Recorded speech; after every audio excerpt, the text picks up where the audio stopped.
Hey guys, welcome to another episode of the Prodcast. It's Push to Prod here. We have a special guest as well. Yes, Today sir. we're going to dive into some very interesting topics.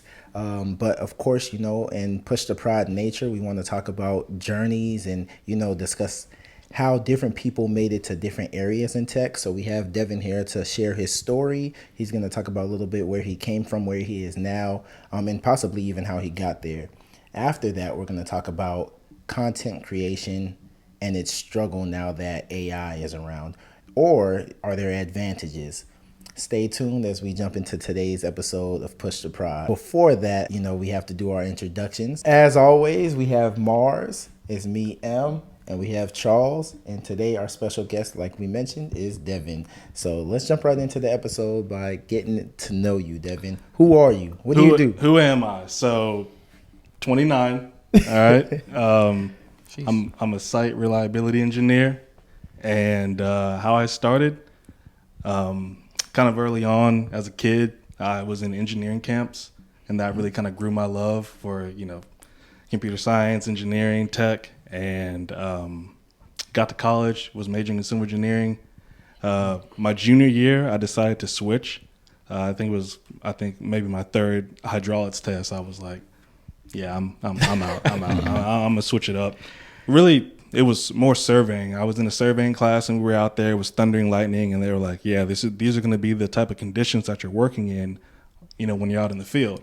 So for me, I was glad I was able to do that class because that gave me kind of a real sense of, okay, I'm going to be doing this on a day to day. Do I really want to do this every day, traveling, doing all that? And I was like, let me switch.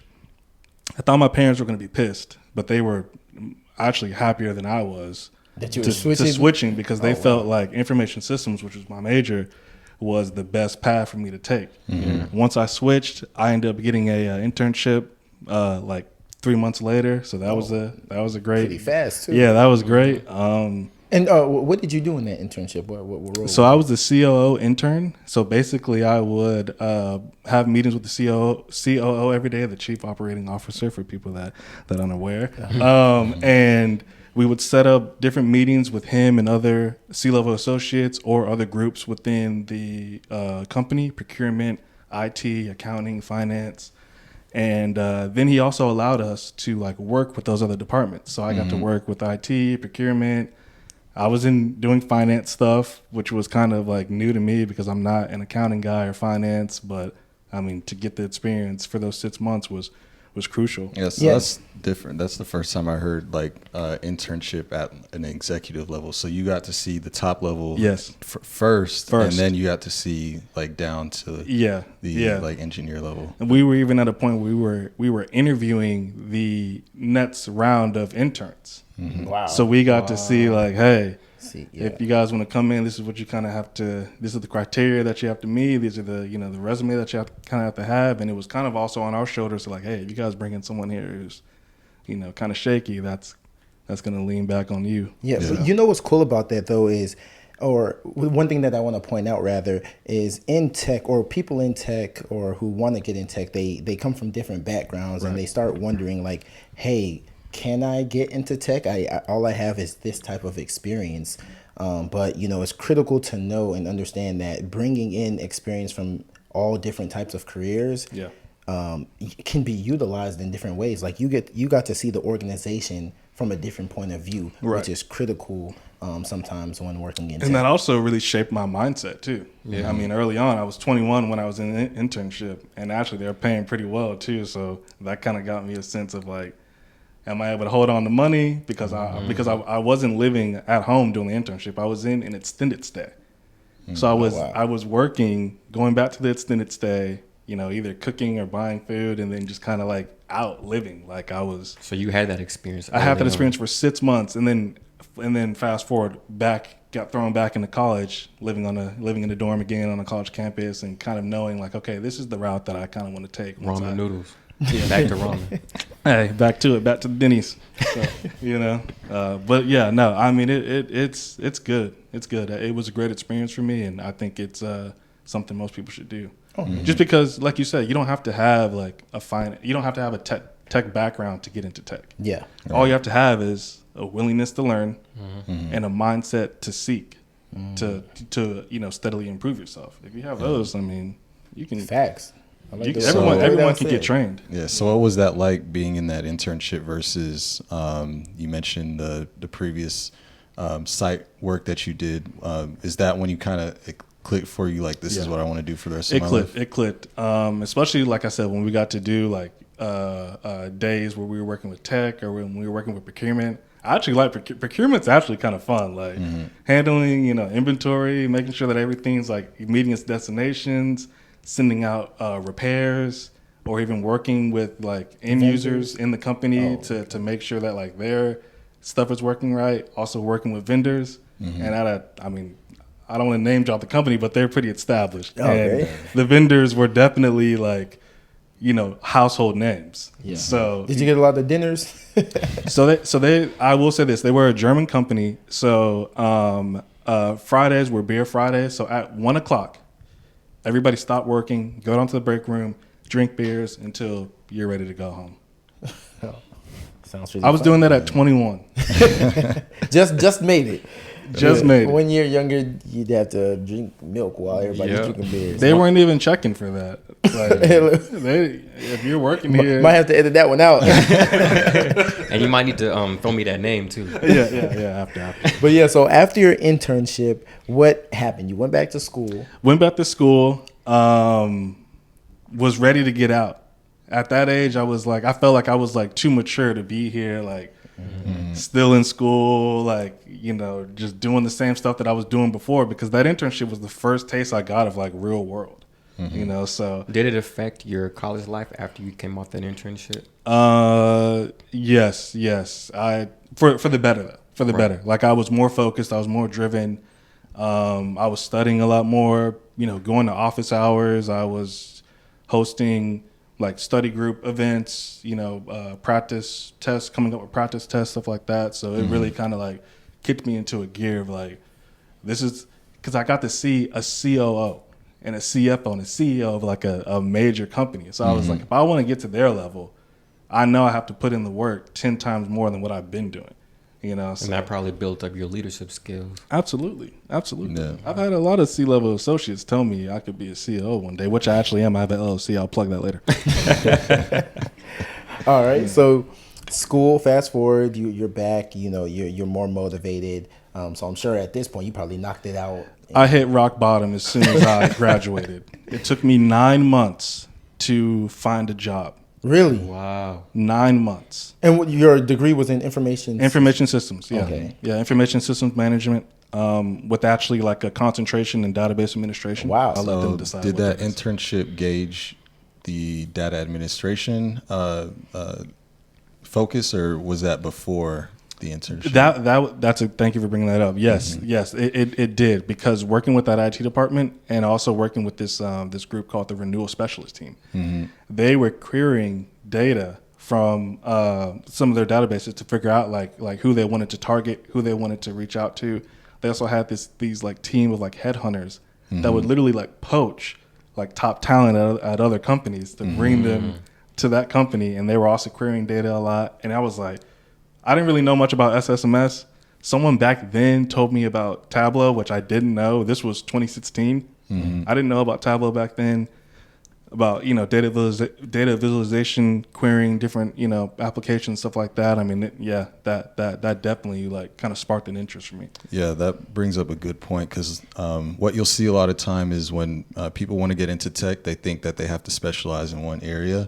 But I would say that's from experience, that's good advice to kind of get your foot in everything that you can, to see what you like out of all those fields. So you found yourself liking it was that almost database. Like an apprenticeship, right? Yeah. I mean, you kind of go in, you meet different groups, and honestly, they actually want to bring me back like full time, but I was still a student, so that passed up. But like to your point, I mean, I could have gone and said, okay, I like procurement. I worked with these guys for 6 months. I just graduated, and they bring you right in. So within the 9 months that you spent, I went to the unemployment office. No. I come from a military background, and I'm sure there are a lot of viewers out there that also have military family.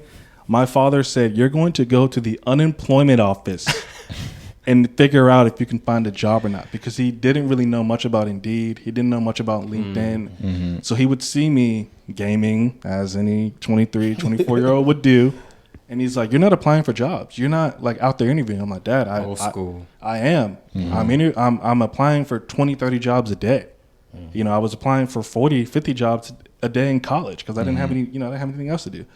He's like, I'm not seeing any results. I'm like, I don't know what to tell you, dude. I mean, I'm applying. I have a resume. You've seen it. You like my resume. You like my experience. Mm-hmm. He's like, you got it, like, more. So what happened to your motivation during this time where you're applying to all these jobs? I'm sure you're probably getting all these letters back. I'm like, oh, we like your experience, blah, blah, blah. Yeah. You either get the, thanks, we'll consider you for future opportunities, or you just don't hear anything back. Yeah. Mm-hmm. And my confidence was pretty shaken, just because, like I said, I graduated from an accredited college, and with the information systems, background, I felt like seeing my peers have jobs that I felt I deserved really kind of like it ate at me, because I'm like, I was doing better than them in school. Mm-hmm. They have a job, car, apartment. I'm still living in my parents' house. Mm-hmm. I'm like, I'm walking past my parents every day. I know they're just looking at me like, got a degree and he ain't doing nothing. So how'd you stay motivated? I just kept going because I believe the hard work that I put in and the sacrifice that I spent junior year and senior year coming back from the internship is going to pay off. Mm-hmm. People won't always see the hard work that you put in, but they will see the results. So for me, it was like, I know I'm putting in hard work. Yeah. It's going to pay off soon. And it did. It paid off in a contract position, which now, obviously, us as established professionals, I wouldn't do a contract now. But early on, hey, coming out of college, if you can find a contract position, that's an easy foot in the door. Mm-hmm. Because you get in 6 months, 9 months, you prove yourself to get a full-time position, or you just gain more experience to go and actually get another full-time position at a different company. Right. So, and that 6 months, they wanted to bring me on, but they didn't have the budget. So I was there for 6 months, and then 2 months later, landed up at the company that we all know. Yeah. Okay, so that's how you got there. So you had the contract, and then you got a full-time position. Full-time. Would you say that you settled for that contract because it was you? I actually settled for that full-time. Okay. That full-time position, I didn't want to, where we all started out, I didn't want to start out there. And I was telling them, I have a college degree. I have this contract position as a data analyst. Like, what am I wasn't trying to like work in like IT support, the tier 1. I was applying for like tier 2, tier 3. And they were like, no, because of company policy, 6 months in, and then you can, upgrade. Or you can go up to another position. So I mean, literally 6 months to the day, I was gone. I might have this 6 wrong. months to the day, I was gone.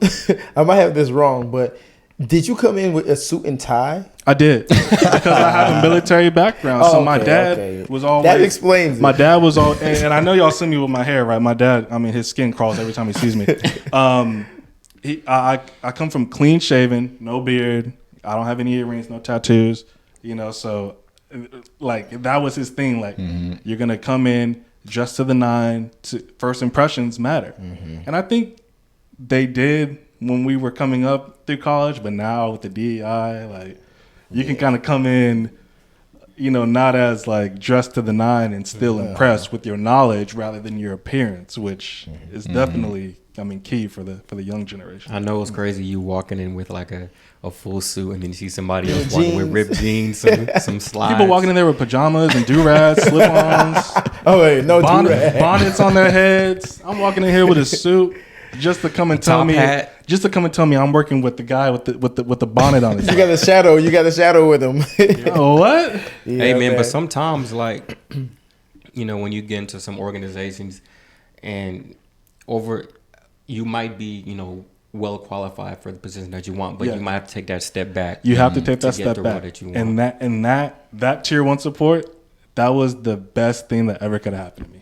Okay, so in hindsight, that was the best thing that ever could have happened to me. I learned sympathy, empathy, all the soft skills, humbleness, all the soft skills. Like I had soft skills just from like how I was raised, but like actually like doing it in a work setting, like it's different. It's totally different. So I mean, I will always forever like credit them for how I am now, because even now in my role where I don't have to follow up, I still follow up, and people appreciate that. Off the strength, people appreciate that. Like, man, this guy still followed up. He may have pushed this pipeline. He may have helped this Jenkins job or fixed this API, and he followed up to make sure, like, hey, is it good? And they appreciate that. Yeah. So tell us a little bit more on how you were able to, right at 6 months, transition to the position that you wanted to be in. First thing I did, I take notes. I still write. This guy knows I was carrying around a wooden pencil with a pencil sharpener. I'm goofy, bro. I'm a nerd. Like walking, like pencil sharpening, writing notes. You remember Steve off of Blue's Clues? Yeah. When he had his notebook with the crayon? Pull it right out. And anytime, so for us being in tier 1 support, any issue that we had, any issue that I would get a phone call for, if I didn't know it and I figured out the solution, I would write it down. So that if it happened again, I could go back to my notes and see, boom, there it is. Yeah. Like, I know how to solve this again. I don't have to reach out to, tier 2 or reach out to someone in a different department to figure out, like, this is how I know I solved it. I'm not looking at any knowledge base articles, and I'm not, asking the leads. You got your own documentation. I got my own, because everyone learns differently, and I don't want to, like, even though the knowledge base articles are pretty, they're structured, they're like to a standard. Sometimes it may be hard to follow for someone that is new, for someone that doesn't have the same experience as someone of 2 or 3 years. Right. So there was note taking 1. 2, it was going, because at the time we were still working in the office, so I was able to go around, see what other people were doing, see y'all, and just kind of pick y'all's brain about like how y'all got there. And then also see just like different teams working and what they were working on, kind of peek over people's shoulder and see like what they're working on, and just kind of be a fly on the wall. And then 3, I kind of have an attitude of like, go get it. Like, if I see someone that I admire, I'm gonna reach out to them. I'm gonna bug them probably. Get on their nerves probably, but like, it's all just an admiration for like, yo, I respect like what you're doing. I want to learn from you. Can you kind of take me on like a mentorship? So if I found a mentor early on, and he actually left our company, and then he came back like maybe a couple of months after y'all were gone. And he was key in me, like just moving up, me just learning more people. He was introducing me to people that I would never like talk to, connections.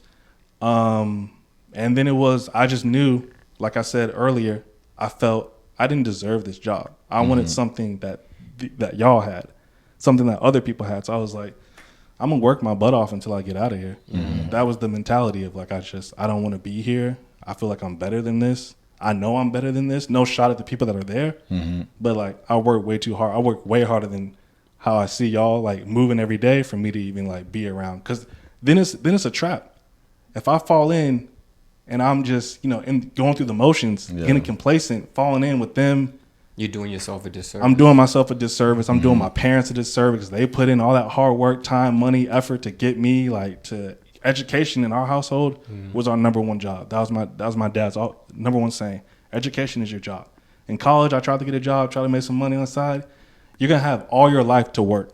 You don't need to work right now. You need to focus on your education, do the best you can do, get A's and B's, and I mean you'll be working in no time. So for me, it was like, and there's nothing wrong with that. There's nothing wrong with wanting more for yourself, wanting to gain more knowledge and more experience, even if that means, leaving the company or the org that you're at currently. But then when I meet people like you, who this guy, he's in school, also working at a corporate job, you were what?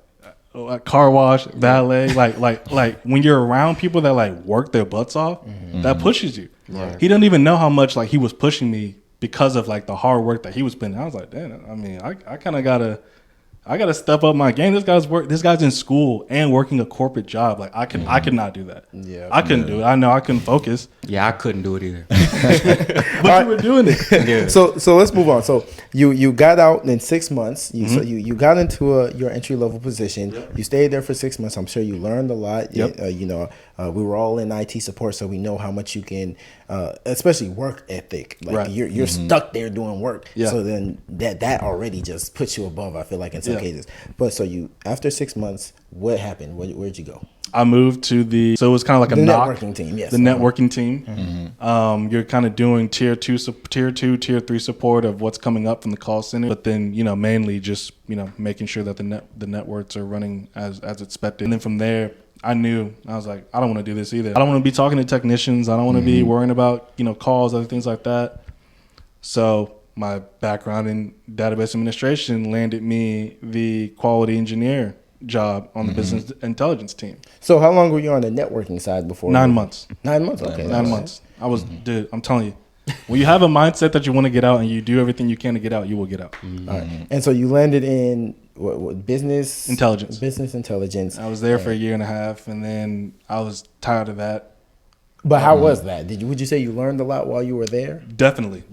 I mean, I was doing everything that I wanted to do. I was in SQL every day. I was in Power BI. I was, building dashboards and reports for C-level associates, which kind of sparked me back to my internship. Yeah. So I felt like I was able to get into meetings. So we would have briefings where we would be in meetings with CEOs, showing them what the dashboards we were putting together, and he would talk to his other guys about hey, we like that dashboard or we like that report. We're going to use that to model these stores in this region or model this campaign in this region or this promotion in this region.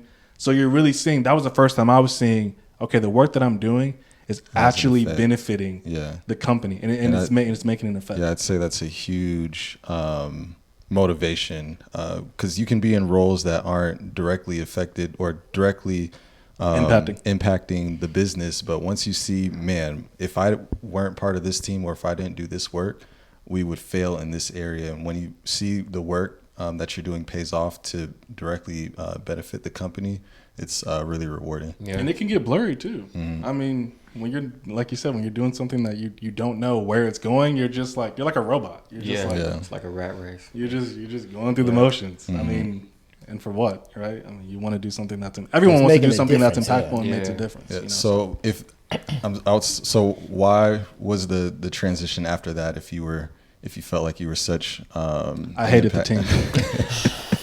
So it was the culture of the culture of the team.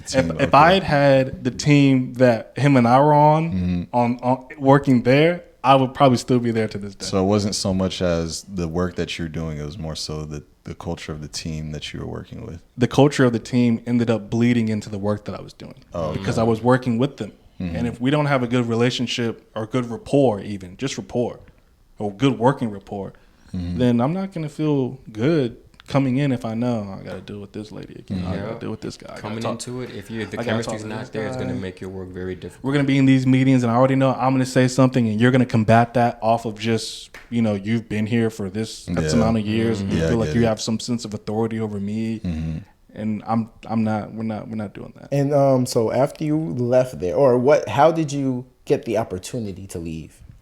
So yes, this is a great story. So my college best friend actually worked at the company that I'm at now. He has already left, gone on to greener pastures.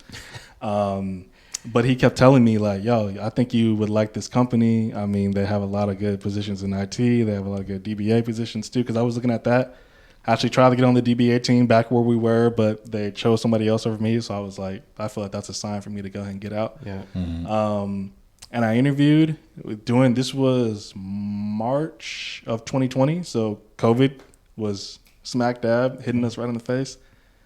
I thought the interview went well. They emailed me on a Saturday and said I didn't get it. That was the first time I've ever been that's the first time I've ever known on a weekend that is that I didn't get a job. Normally HR would tell you on a Monday, or maybe even a Tuesday. They probably never let you know on a Friday that you didn't get it. They'll let you know on a Friday that you did get it just so you can have a good weekend. Ruined his whole weekend. Yeah, but they let me know on a Saturday, and I was driving with my dad, and I was like, "You won't believe this." He was like, "What?" I'm like, "They just let me know I didn't get it." And he was like, I mean, that's all right, son. Like, you know, keep going. He tenfold believes in me. Me and my brother. Yeah. He thinks we can literally do anything. Mm-hmm. When you have that type of, you know, relationship, and that support from my mom, from my dad, from my brother, who like I model myself after him. It's like you feel like you can pretty much do everything. So, but when I didn't get it, I was down because I was like, dang, now I got to go back to the company that I don't want to be with. And then they called me back 2 weeks later and said, hey, if you still want it, we got it. Whoa. I've never seen that before. Never. Well, they did that because the person that they gave it to first, he did accept. One of the guys that was interviewing said, I don't like that y'all are bringing in new people, so I'm gone. What? So they had to I backfilled his spot. He didn't like that they were interviewing. He didn't like that they were bringing in more people because that may affect his work. Wow. I've never heard that before. That's you know, some people are like that. Yeah. But I say all that to say, when they called me back, you know, feeling like the second fiddle, I'm like, I'm not taking this. I'm not a second fiddle. I don't. You don't want to, he said, I'm a man of honor. Yeah. I'm a man of honor. My girlfriend, now wife at the time, she's my wife because of decisions like this, slaps me back in the head. Take the job. You wanted it. Mm-hmm. So take it. You deserve it. It's just a stepping stone for you. And when I heard that, I was like, almost let your pride get to you. Mm-hmm. Pride and the ego will destroy you. It will destroy you. You have to put that in the back seat. Yeah. And so what was the role title? The role, so it's the company has like, they have kind of like placemake titles. So they have tech analyst, senior technology analyst, technology engineer, senior tech engineer, and then a what's that last one? It's like a tech architect. You become like a software enterprise architect. Mm-hmm. This was a tech analyst role, which really was kind of like a application support engineer. Mm-hmm. That's really what the title was, but they just have these different titles for the pay bands. Mm-hmm. Okay. They're now trying to switch that as their IT strategy changes, but for right now, you could apply for a Golang developer. On the outside, I mean, externally, it looks like a Golang developer. Internally, it could be a senior tech analyst. Okay. So, it was a tech analyst, really an application support engineer. No, I was not prepared. But I think they noticed that, I mean, I had that willingness to learn. So it was like, we can train this guy in a couple weeks, maybe in a month, and I mean, he should be good to go. And so are you currently still a tech analyst?